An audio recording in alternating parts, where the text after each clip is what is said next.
Peace, family, and welcome to another episode Underground Railroad Radio. This is your host, Brother Rich, and I'm back on the radio with the legend, Professor Griff. Welcome back to the show, Professor. Greetings, Brother Rich. How you doing, man? I'm good, brother. I'm good. Yo, Griff, man. Before we start the show, man, I was thinking about you earlier, man. I was walking down the street. I was in Manhattan because I had some business to take care in Manhattan, and a car drove by. And it was playing Public Enemy, man. I said, fight the power. And I was like, damn, man. I remember Griff in that video, man. I was like, oh man, I gotta show with the brother later on, man. It's all right. And I just thought about quite often. Yeah, I thought about the lasting impact. Like, wow, like we don't get music that lasts 30 years anymore. Like that music is Fight the Power is timeless, man. Like timeless. Yeah, it's one of those timeless kind of things, and I think it came out at a time where we desperately needed someone to bring clarity to these situations, man, and to try to get us to understand our structure and it's speaking truth to power, man. So hats off, brothers, man, Public Enemy, from your comrade and your brother, Professor Griff, man. Indeed, Professor. To go straight into the show, Professor Griff. I talked to you earlier. I told you I wanted to talk about this story that was being neglected by mainstream media of this white cop, Daniel Holtzclaw, who was found guilty on 18 of 36 charges he faced of rape, sexual assault, sexual battery, and false sodomy. It says here the former police officer turned rapist convicted by an all-white jury in trial.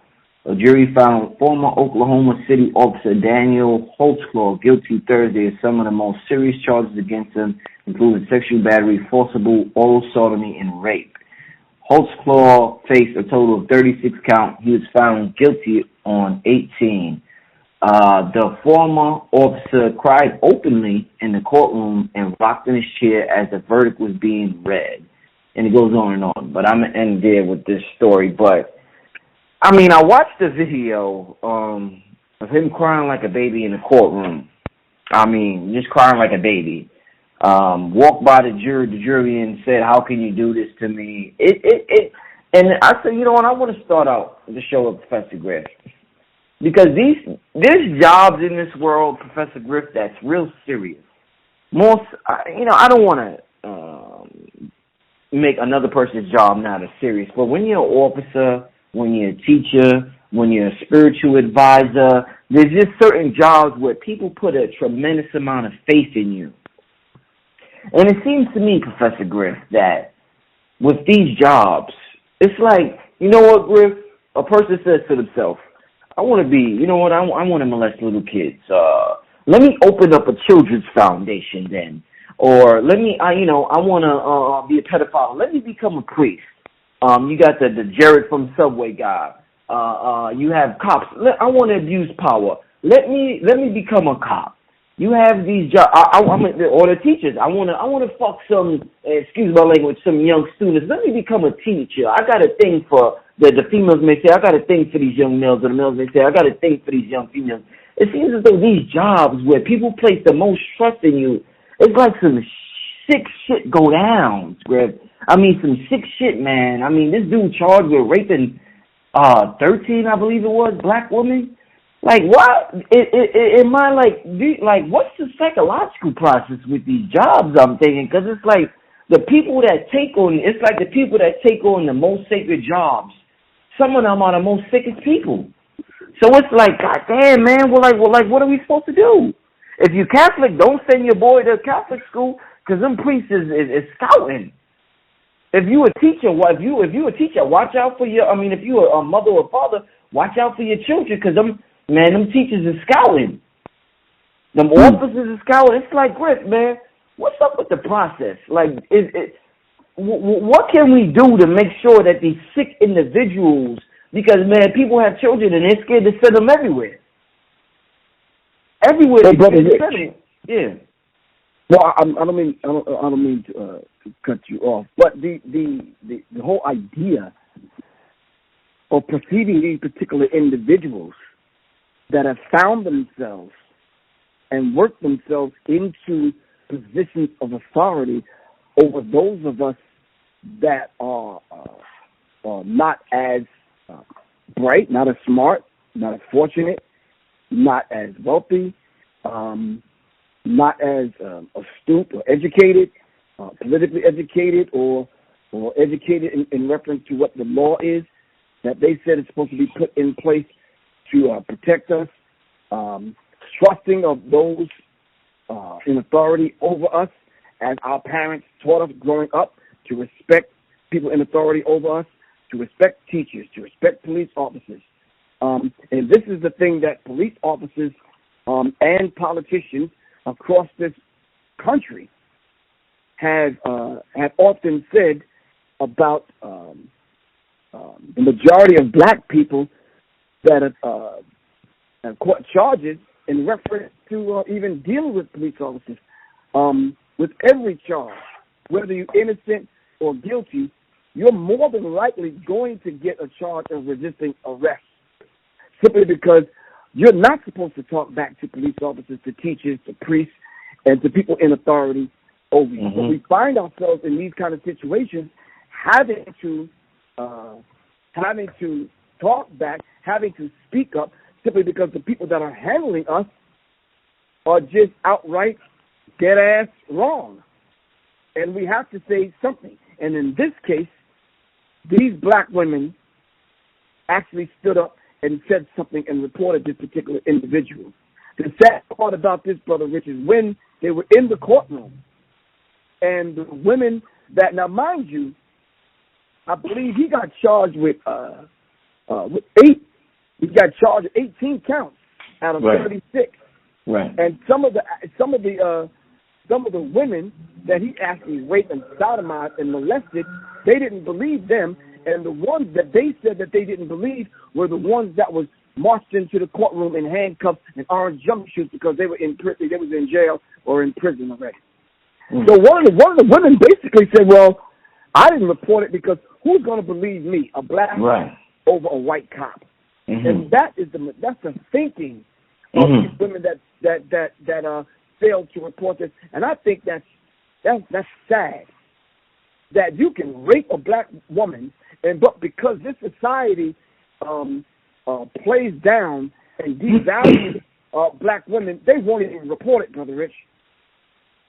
And it's sad to even pin the whole idea of priests taking up little children, teachers sleeping with their students, and then in this case, police. This is not a Bill Cosby kind of situation where women are coming back years later. 40 years, right.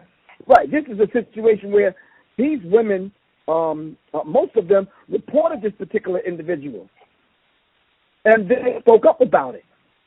And it wasn't until the oldest one, I believe she was 57 years old, reported it, and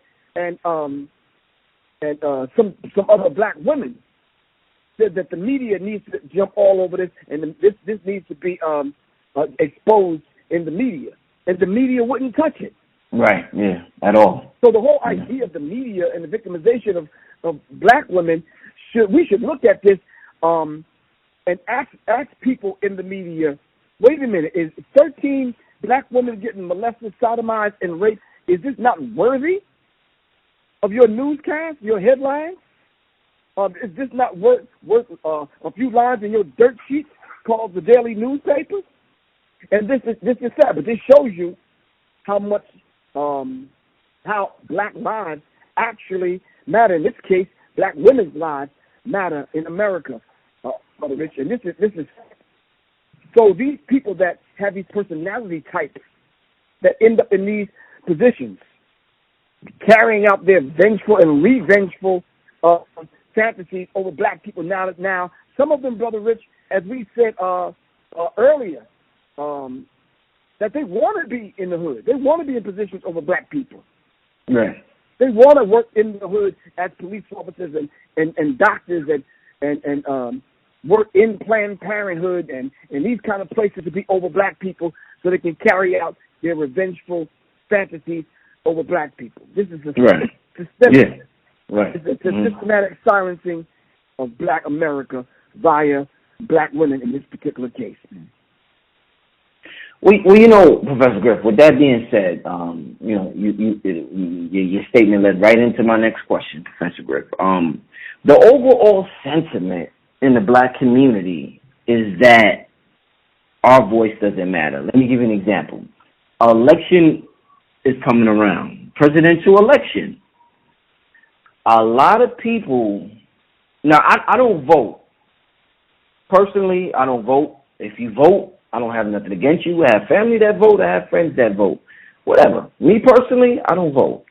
The general sentiment of the black community is that, man, your vote, man, that shit don't mean nothing, man. Or something happens with the police, I'm stopped by a cop. You stop by a cop, Professor Griff? Man, listen, you gonna file a complaint? Man, that shit ain't, man. Them motherfuckers ain't gonna listen to me. That shit don't matter, man. Man, what you gonna, something happened? What happened at the job? Man, that shit don't happen. So it trickles down. Let's start from the presidential election. We feel like our vote doesn't matter. And that shit trickles down all the way to our neighborhood complaints. It might be building complaints. Whatever. It might be job complaints. It might be something that happens on the street. A street sign is down in the hood. They'll say, man, they don't give a fuck about the hood. I ain't going to complain about that. How can you change that perception, Griff, about complaining won't, the idea that these women had that he knew that the black people had that, man, they're not going to complain because they feel as though their voice doesn't matter. But at the same time, we tell people their vote doesn't matter. So it seems like we're telling them the voice does matter. But in another sense, we're telling them, you know what? In the system of white supremacy, it doesn't matter. So it's like a little bit of contradiction that people are feeling. What input could you give me on that, Professor Griff? Well, I know and understand, Brother Rich, that our collective voices does matter. Even when we galvanize our energy to protest, and I'm not one to protest. I'm not one to be out there with the bullhorn. I'm not one to be out there, but I know and understand that our collective energy, our collective voices matter. This is why other people in other races latch on to black. So once we do get together, to a degree, our voices are heard. In the electoral process, as we've often said to you, dealing with the electoral college. Of course, Brother Rich, the voice is not going to be heard because that's a whole trick and a whole scam in and of itself. But we have to be able to galvanize our efforts when it comes to something as sacred as black women, as something as sacred as our children, something as sacred as the family. We have to be able to put our voices together, and those of us that want to exercise the whole idea of the vote, let them do that. Those that want to exercise the strategy of galvanizing your voices together to write letters or to do whatever, we have to do that. We have to find, Brother Rich, a methodology that we know actually works. Some people from the Christian perspective may say prayer works, Brother Rich. Some people from the Islamic community may do something a little bit more radical. Some people from the RBG community may hand out pamphlets and have a march. Some people from other communities and other political persuasions may do other things. I say let's do all of that and then some. But I think one chord. We need to be on one accord. We need to say the exact same thing at the end of the day, regardless of what expression we say it through, what vehicle we say it through. We need to have one and be on one accord at the end of the day, so we can get out of this whole idea, man. I could complain, man, but ain't shit gonna change. I could complain, but ain't nobody gonna listen. You understand? Right. We need to get out of that because other don't do that. When there is a street corner, Brother Rich, where 2 or 3 accidents have happened and people have lost their lives in the white community, they galvanize their efforts. They petition, write letters, do whatever to get a traffic light or a stop sign put up. Am I correct? Right.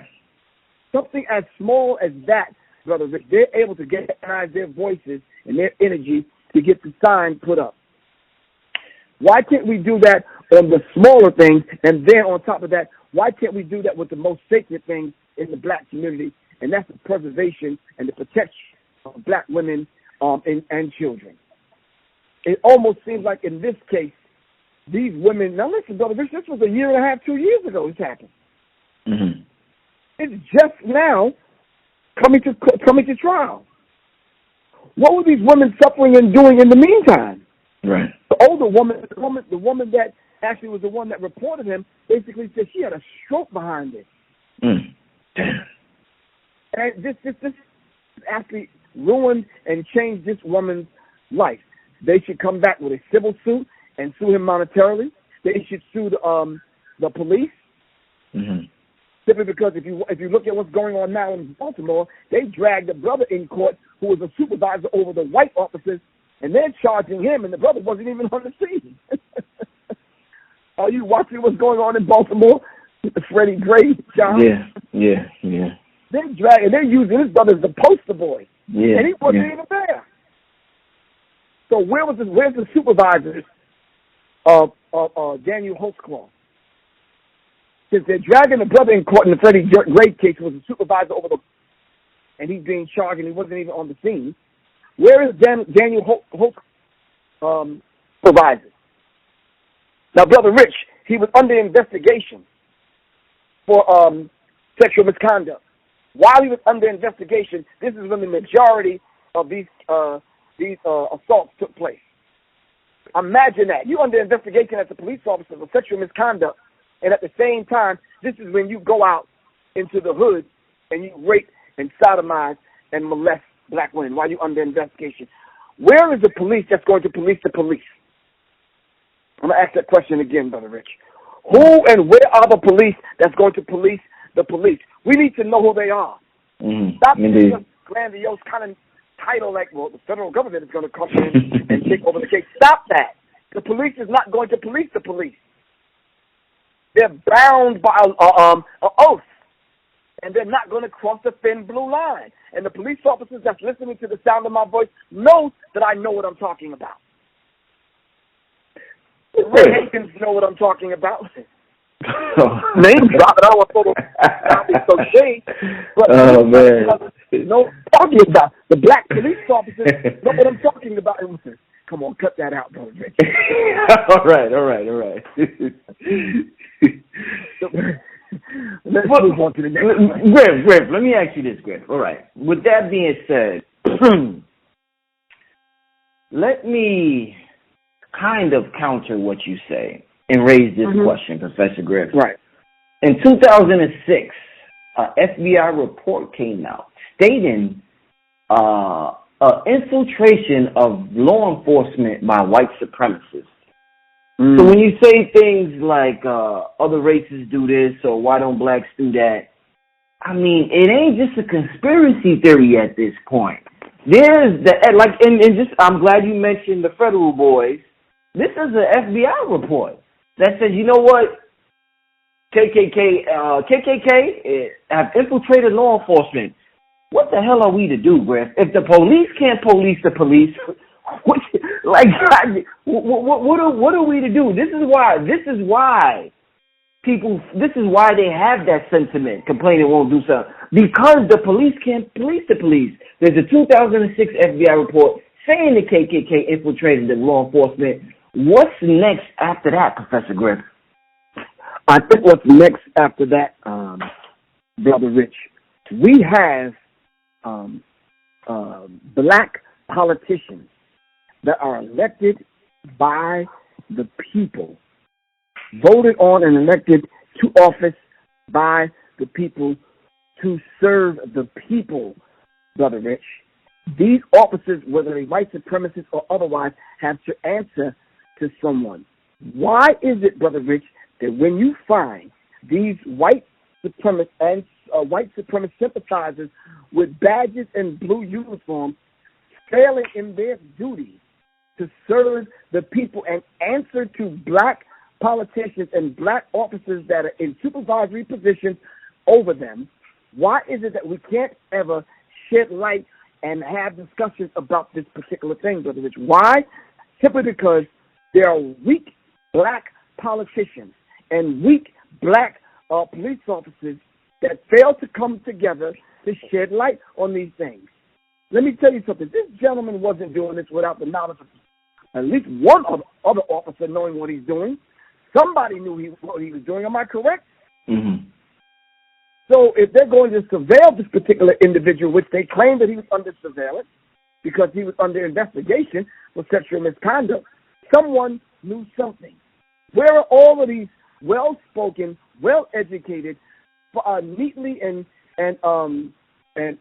nicely dressed black politicians and religious leaders and black leaders in the community that fail to bring these things to surface so they can at least warn the black community that they are predators and that they are white supremacist sympathizers with blue uniforms, wielding guns and flashing badges to do harm to black people under the guise of protecting and serving white people and protecting property, because black people get no justice under this law.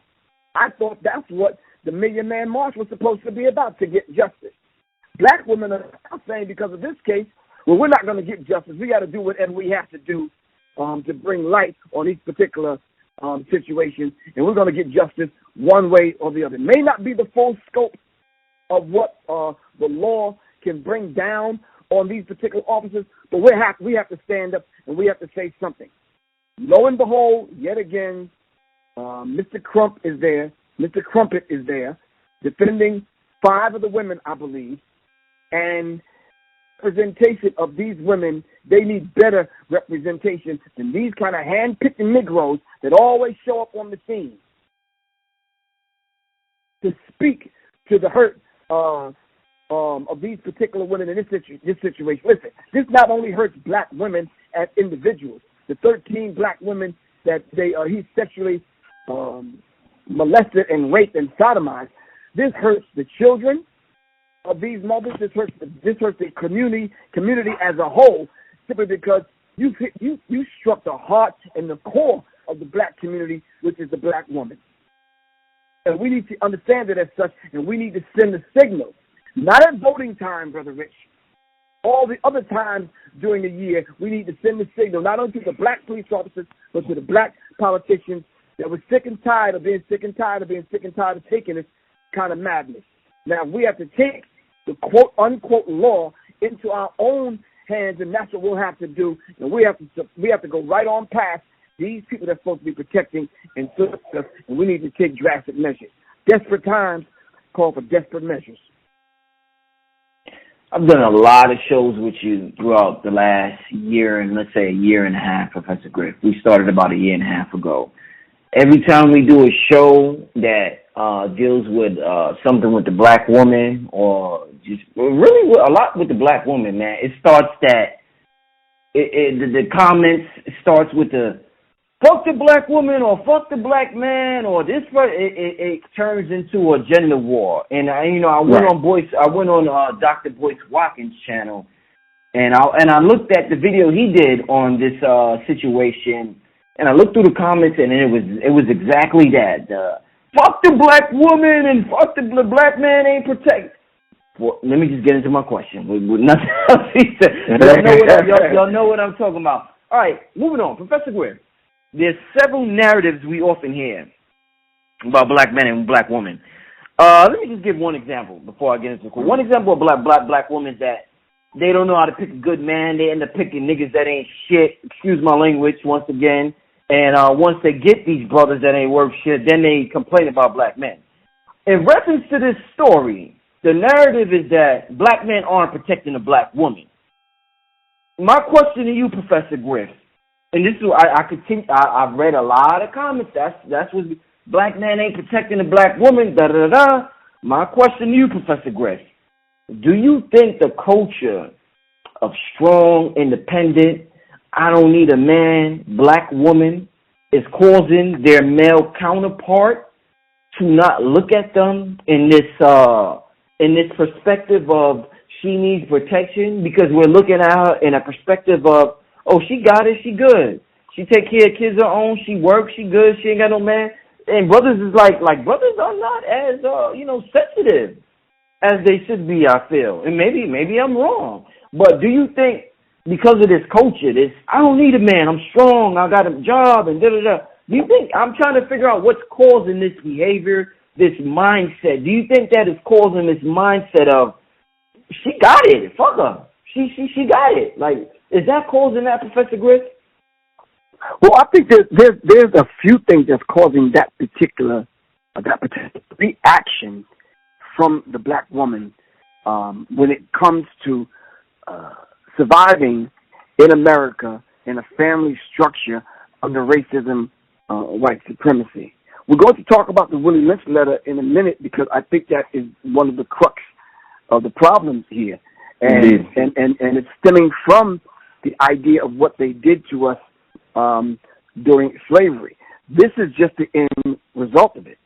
They wanted this particular reaction from the black woman. I read the narrative, that particular narrative, Brother Rich, and you are absolutely correct. That is the narrative. I had the pleasure the other night of going to the movie theater, a very popular movie theater, by the way, and this is one of the rare times where I threw on the hoodie and the dark glasses, you understand what I'm saying, and sat up in the back, in the corner, and was able to, kind of jot down a few notes because I was watching Chirac.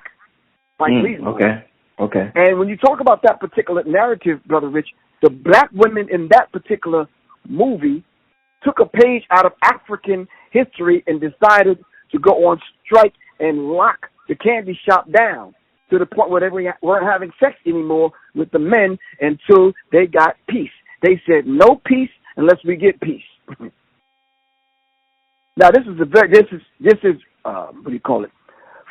Far to the left, but it goes against the grain of that particular narrative that has been put out there, Brother Rich. And I do want to say that narrative was set in motion not by us, not by black women, not by black men. I think that narrative was put out there to counter the gains and the progress that we were making as the black family, pulling the black family back together. So, Brother Rich, but we do have that particular sentiment among a lot of black women, and you are absolutely right. Black women almost stick their chest out now, and they're proud to talk about their fallback game. You understand what I'm saying? They're proud to say, oh, I got rid of this nigga, or this no good nigga, this, that, and the other. Then on the other hand, Brother Rich, you're absolutely correct. You will find women that would rather write and date and schmooze and comfort a man coming that's in prison and rather date him than to deal with a man that's out that don't have any intentions on going to jail. You understand what I'm saying? I know women right now that write ooh-goo globs letters to brothers in prison. Not the fact that the brothers don't need it. The brothers probably do. But you got brothers out here that are striving to do good. You understand what I'm saying? Right. You got brothers out here that are well-rounded brothers, but these women don't want those kind of brothers. They'd rather go get the brothers that's already locked down. But you see, this stems from the whole idea of the Willie Lynch.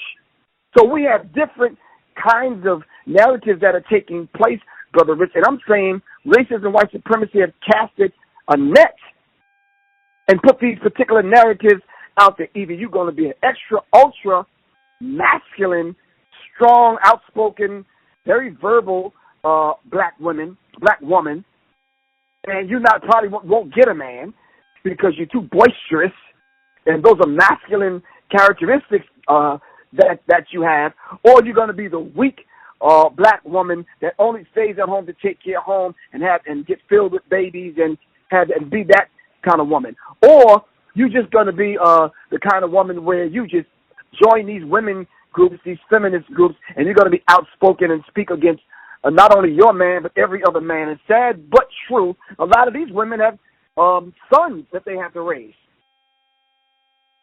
I think I need to say at this point, I don't want anybody to think I'm talking about anything in particular. So get that off your mind. I think I need to put that out there, brother, because I don't want, when I talk about this particular subject, a certain person may come to people's mind, and I don't want people to think that I'm not that kind of brother. You understand what I'm saying?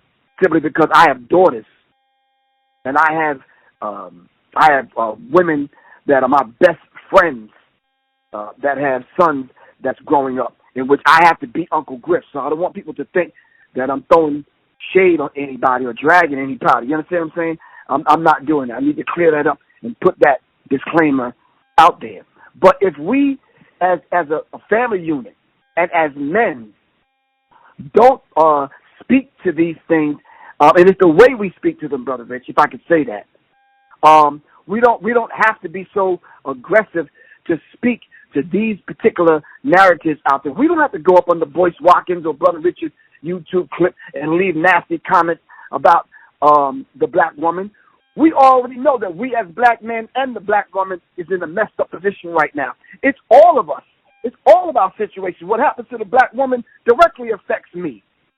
And it directly affects black children. And we need to understand that we need to start feeling one another's pain again, simply because there's this thing. I wrote a song called Common Thread. And the song basically was about the common thread, Brother Rich, that runs through all of us regardless of where we live.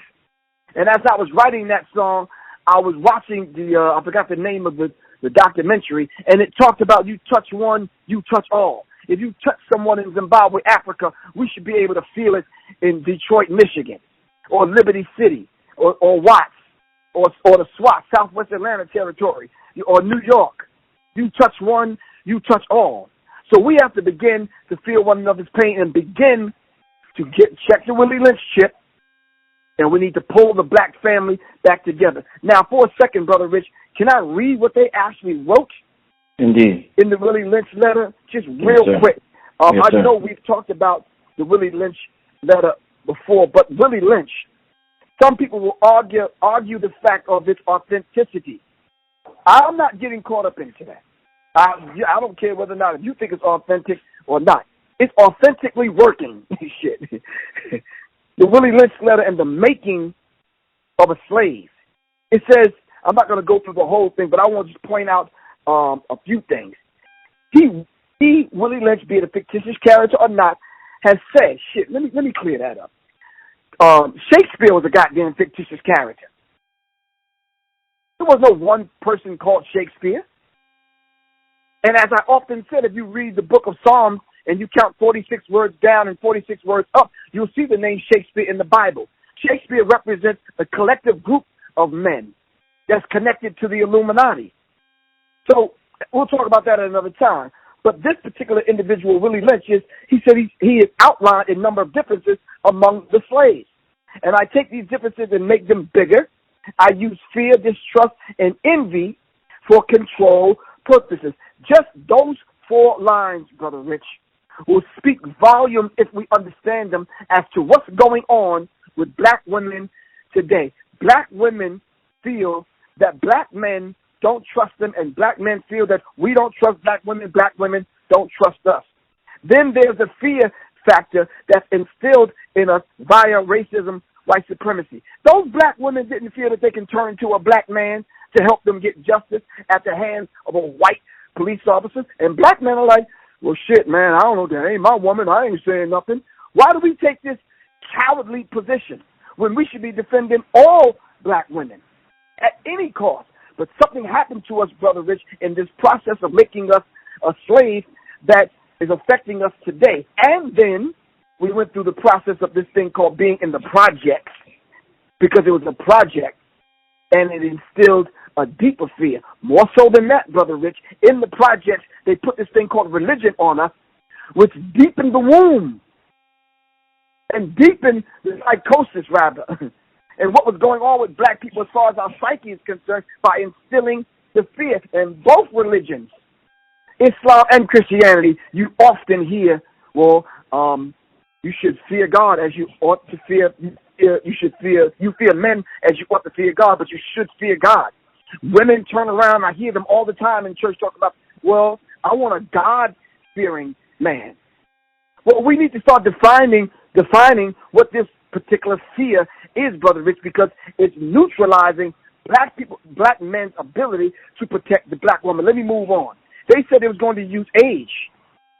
They said it was going to use color, intellect, size, sex, size of the plantation status, plantation attitude of owners, whether the slaves live in the valley or on the hill, east, west, north, south, fine hair, coarse hair, tall, short, anything that they could use to pit us against one another, that they was going to pit us against one another, and it is working.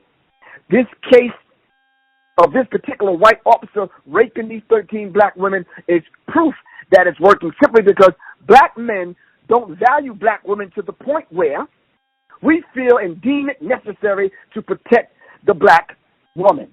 Maybe we've been hurt by a black woman.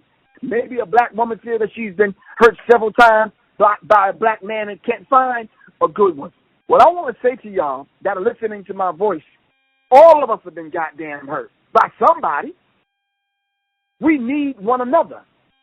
Whatever we need to do to put in place those particular things that will heal us as men and as women, so we can come together and take care of and put the black family back together so that we can support one another and put the black man back in his rightful place to defend the black woman. I think we have to do that, not yesterday, Brother Rich, not last week, and we can't wait till tomorrow, Brother Rich. We have to do that right now as we speak, and we need to understand that. But listen, Brother Rich, and belabor this particular point.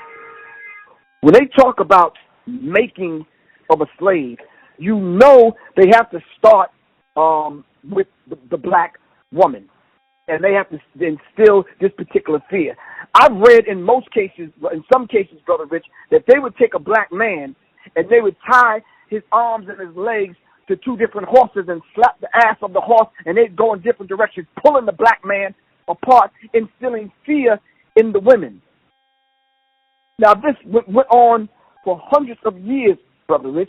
Can you imagine trying to undo hundreds of years of that? The black woman has grown to the point where she don't even feel like the man is capable of protecting her.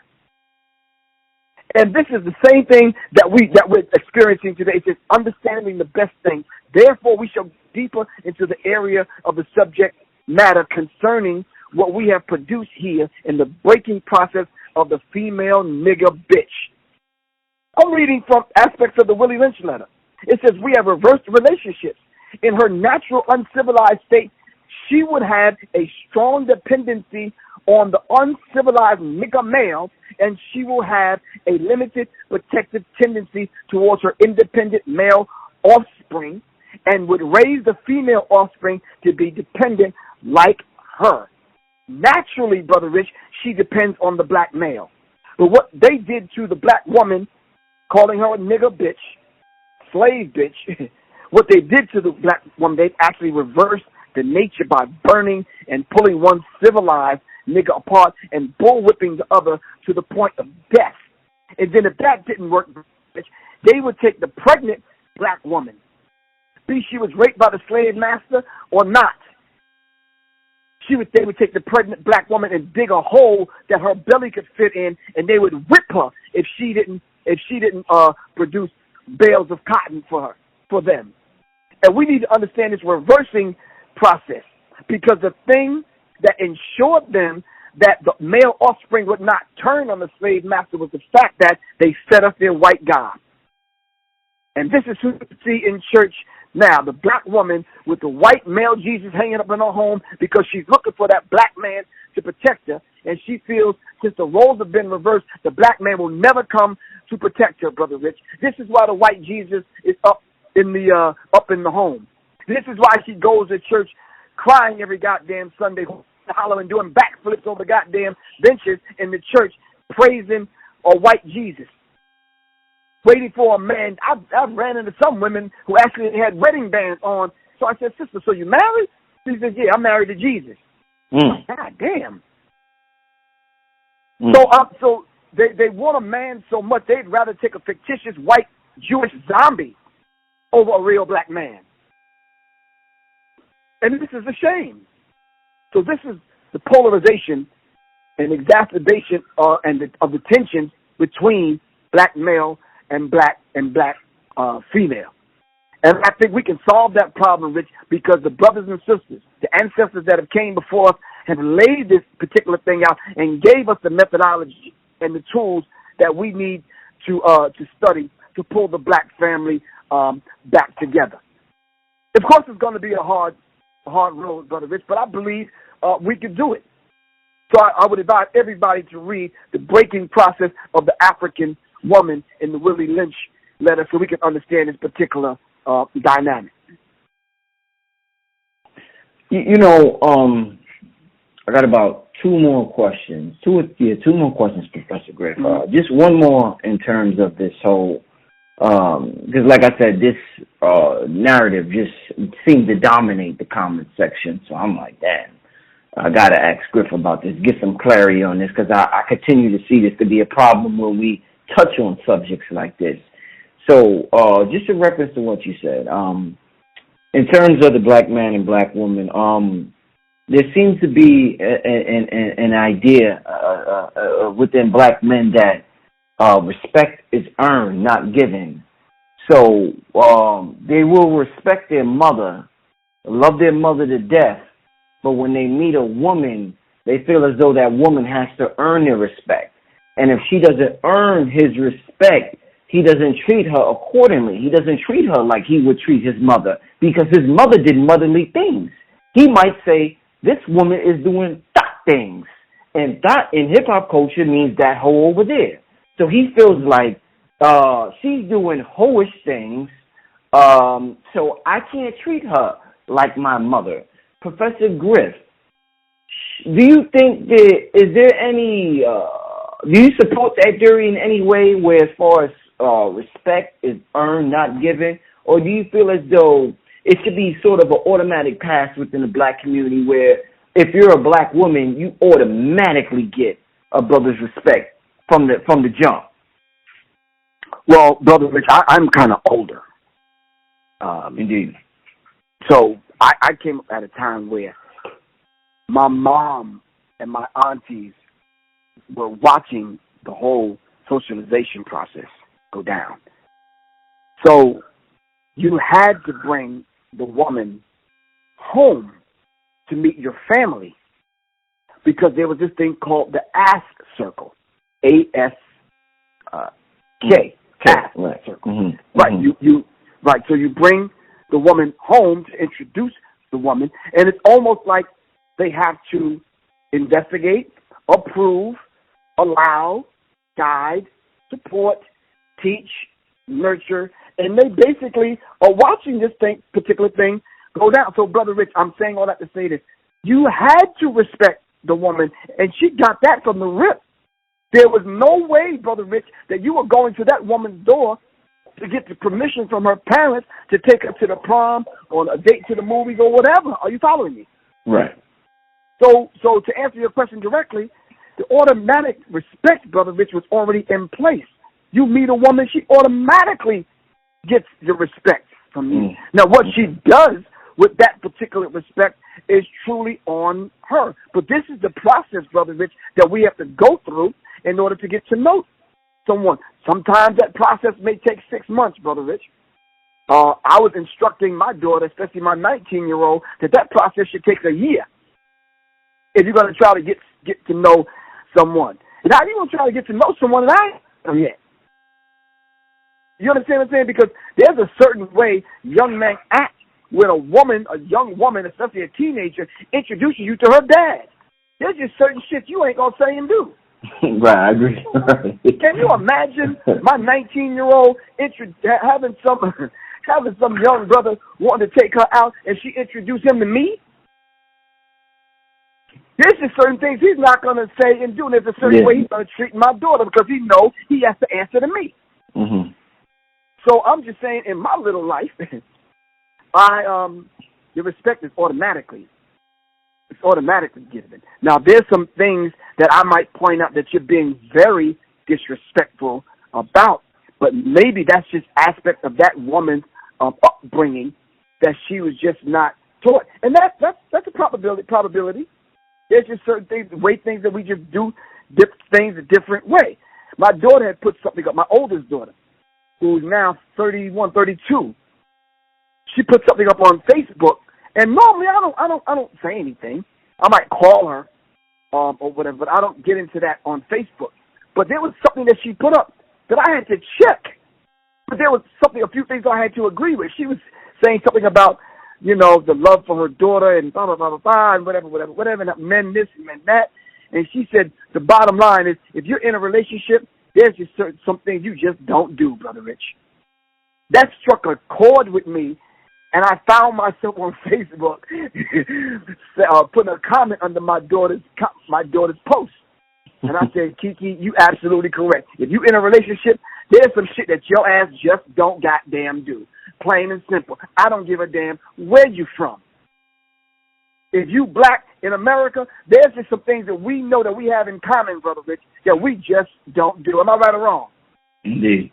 And almost like we instinctively know that. But the flip side to that, Brother Rich, there's some things that we have to do, Brother Rich.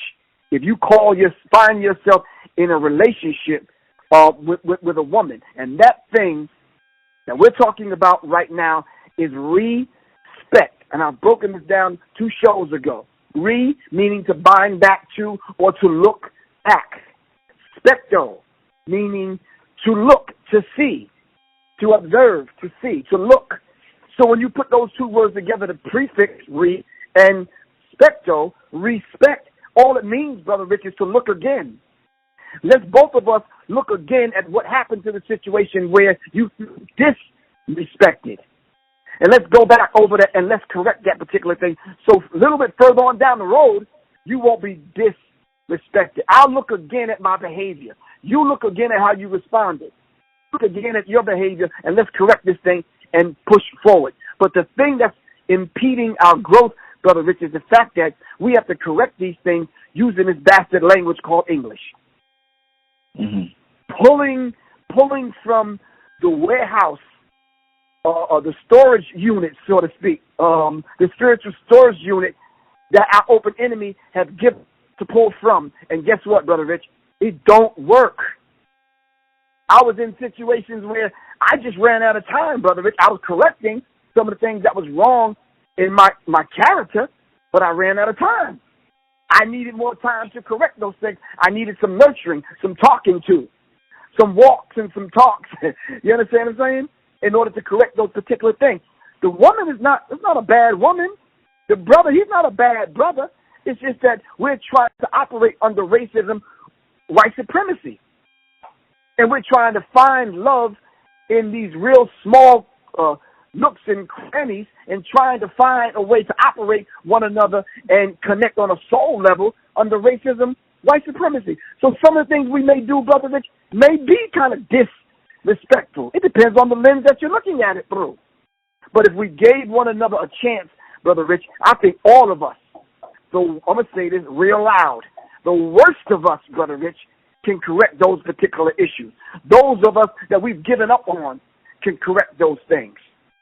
If given the chance, with the right teaching and the right guidance. Now, there's some people, Brother Rich, you can't do a goddamn thing for. And I would not waste your damn time. One last question, Professor Griff.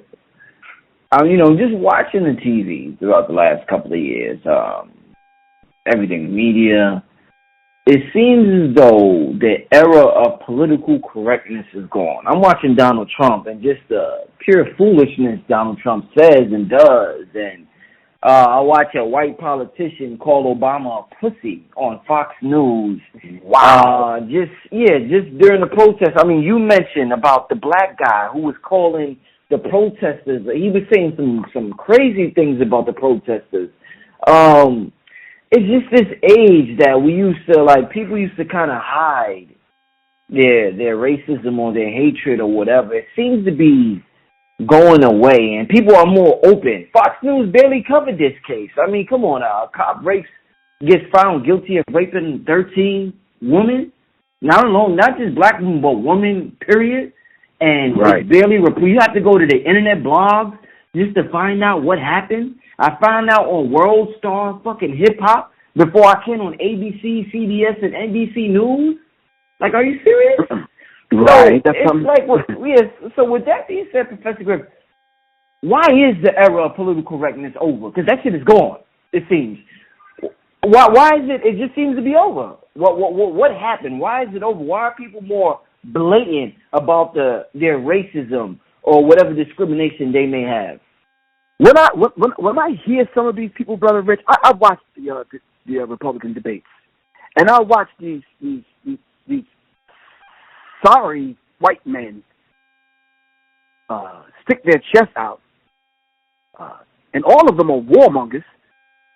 All of them standing on the side of the bridge with their tiny white pink penises out to see who's who's well endowed or who has the 2-inch killer, and it's a pissing contest to see who can kill, how many Muslims they can kill, who's going to be responsible for controlling the next 1,000 drone strikes and all this kind of madness. How are you going to neutralize ISIS and to listen to Donald Trump and the rest of these kind of white men sticking out their chest? I look at these devils and I say to myself, wow, these people cannot wait to kill some black and brown people, man. Mm-hmm. It is sad. So when you are witnessing this, you're saying these are the people that the vast majority of the American people have to vote into office. We are doomed. I'm watching the report. I'm going to get to your question, but I was watching this. They keep regurgitating the same thing about the man and the Muslim man and woman terrorists. The terrorist attack, the San Bernardino terrorist attack. And I'm saying to myself, wait a minute. Was it the first report of 3 white men shooting these people up? What happened to that story, Brother Rich? Yep. That story came out and was gone. Yeah. And they said, wait a minute, we're gonna tighten legislation. We're gonna put it through. We're gonna tighten gun laws. We're gonna take away more of the people's right to own guns, freedom of speech, and everything that can tighten up on. I'm telling y'all better watch what the hell y'all saying and doing, simply because they got a remix of the goddamn Patriot Act. They're gonna start locking up people for conversations just like this, Brother Rich.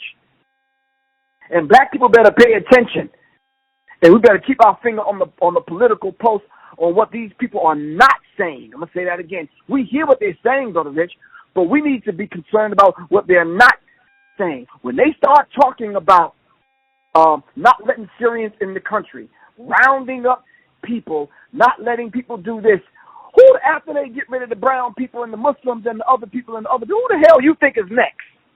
Stupid ass Negroes. Who the hell do you think is next?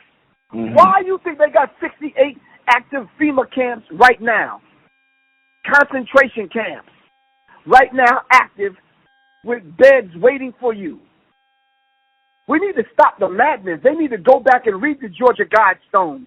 These people are saying they're putting it right in front of us. But we too busy partying and bullshitting and disrespecting one another on Facebook and YouTube to see what the overall bigger natural enemy is doing to us as a people. This is crazy. So to answer your question, Brother Rich, they're becoming more and more blatant in their racism, in their outward expression of not really caring about what happens to black people. You know why, Brother Rich? Because they can. Because the black men that are up in those ciphers, up in that space with them, act like them. You hear some of the black men talk, the newscaster, our country, our military. I hear conscious people talking that way. We are bombing so-and-so, and we have to stop it. Negro, you don't own a goddamn thing in America. You don't own a goddamn shoestring factory. You don't run nothing in America but your goddamn mouth.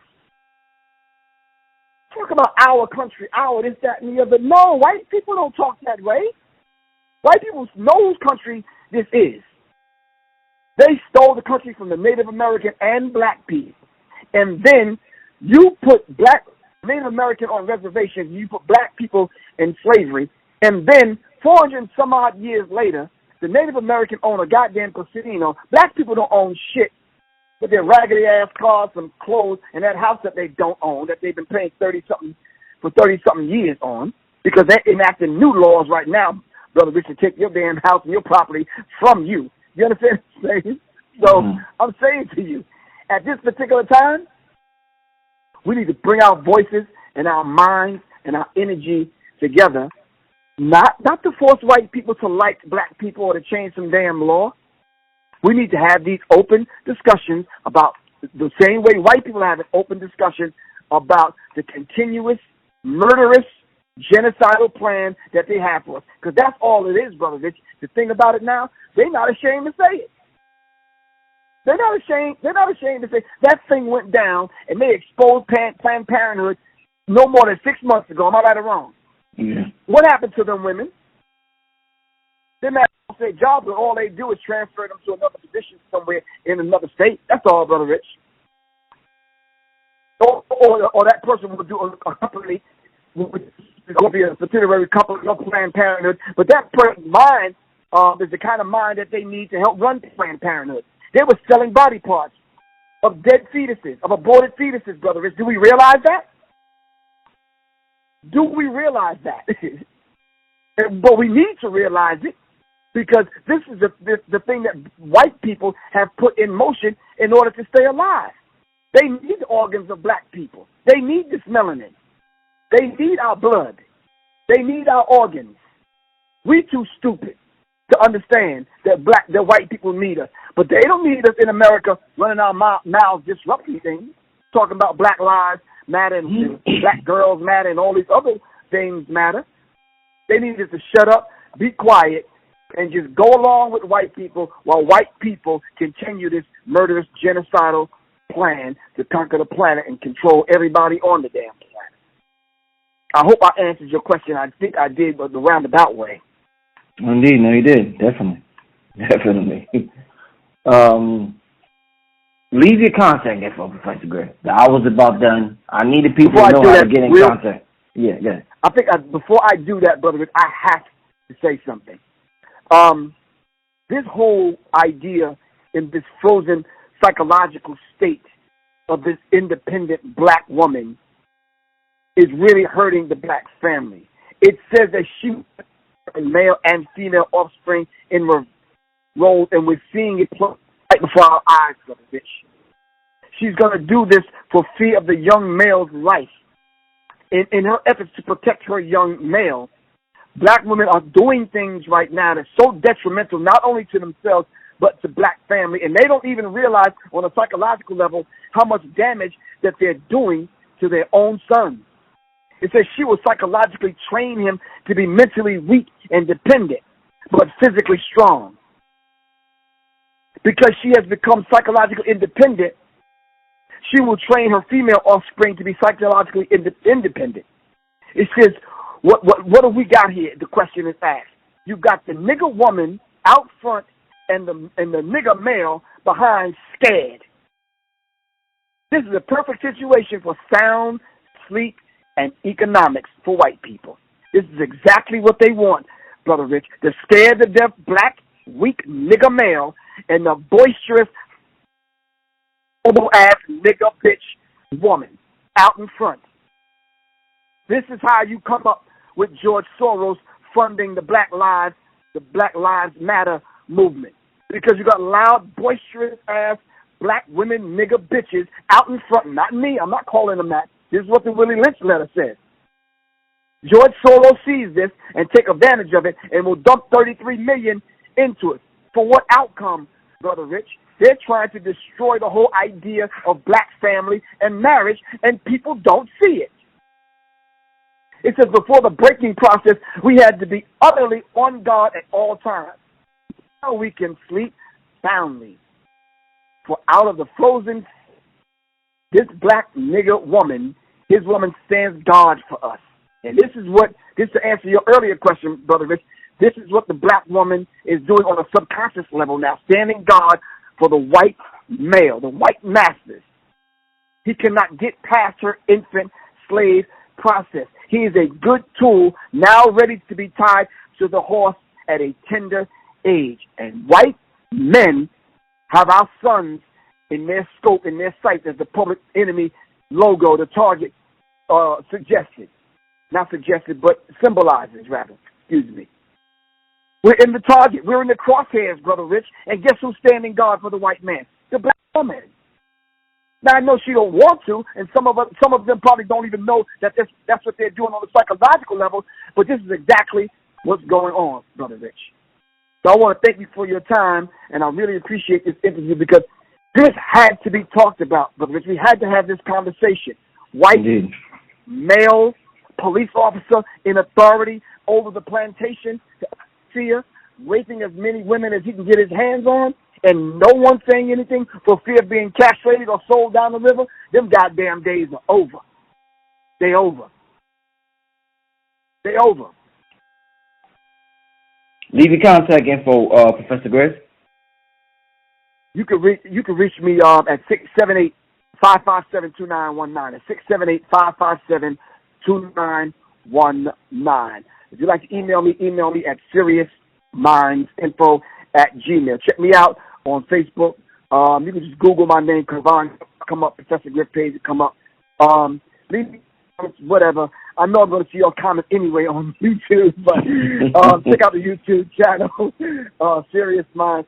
And my website is www.professorgriff.me. That's professorgriff.me. And my unofficial website is pgriff.info. That's pgriff.info. Check this out. Check out Serious Minds 2016 and check out the Alchemical Cipher in 2016. Yo, me and Black Dot, man, we're going to be in Raleigh, North Carolina, man, January 15th. We're going to make that happen, man, me and Black Dot together once again. And we're going to pull a cover off a few things, man, in reference to how these people don't hijack aspects of our culture and now using our culture against us. This is critical, man. All right, Brother Rich, I really appreciate you once again. All right? That's what's up, man. Those that's in Raleigh, North Carolina, man, that's going to be classic. I remember you and Black Dot years ago used to do the lectures together. So I knew that's going to be a classical. And if you're in North Carolina or if you could get there, you better get there because it's going to be fire with Black Dot and Professor Griff. So I'm glad to hear that. This is Brother Rich, Underground Railroad Radio, once again with the Professor Griff, the legendary Professor Griff. And we signing out, family. We see y'all next week. Peace. Peace.